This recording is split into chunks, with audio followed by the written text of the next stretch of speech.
നമസ്കാരം. വിനായക ജ്യോതിഷത്തിലേക്ക് എല്ലാവർക്കും ഹൃദ്യമായ സ്വാഗതം. ശനി ഗായത്രി മന്ത്രത്തെയും ഈ മന്ത്രജപത്തിൻ്റെ പ്രാധാന്യത്തെപ്പറ്റിയുമുള്ള വീഡിയോ ആണിത്.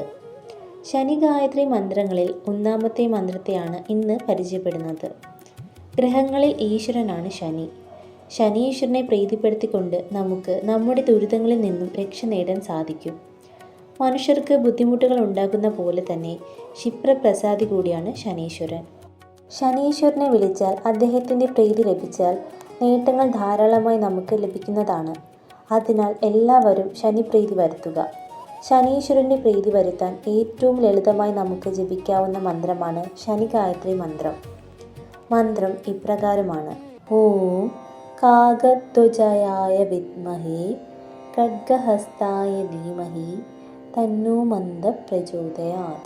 അർത്ഥം അറിഞ്ഞു ജപിക്കുന്നതാണ് മന്ത്രത്തിന് കൂടുതൽ ഫലപ്രാപ്തി നൽകുന്നത്. അർത്ഥം ഇപ്രകാരമാണ്: കാക്കയെ കുടയിൽ പിടിച്ചിരിക്കുന്നവനെ ഞങ്ങൾ ധ്യാനിക്കുന്നു. വാൾ കയ്യിൽ ധരിച്ചിരിക്കുന്നവനെ ഞങ്ങൾ ധ്യാനിക്കുന്നു. ആ മന്ദനാമധാരിയായ ശനിദേവൻ ഞങ്ങളെ ജ്ഞാനത്തിലേക്കും നന്മയിലേക്കും പ്രചോദിപ്പിക്കട്ടെ. ഇതാണ് അർത്ഥം. അർത്ഥം അറിഞ്ഞു വേണം മന്ത്രം ജപിക്കാൻ. അത് കൂടുതൽ ഫലപ്രാപ്തി നൽകുന്നതാണ്. ശനി ഗായത്രി മന്ത്രം എപ്രകാരം ജപിക്കാമെന്ന് നമുക്ക് നോക്കാം.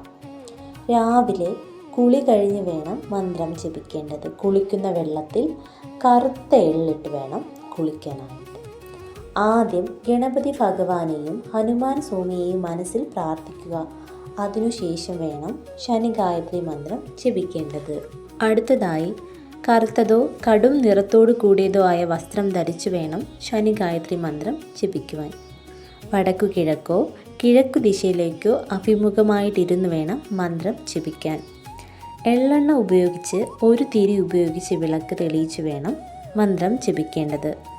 നിങ്ങൾക്ക് സുഖം തോന്നുമ്പോഴെല്ലാം ജപിക്കാവുന്നതാണ്. മന്ത്രജപം നടത്തുമ്പോൾ രുദ്രാക്ഷമാല ധരിക്കാൻ ശ്രദ്ധിക്കുക.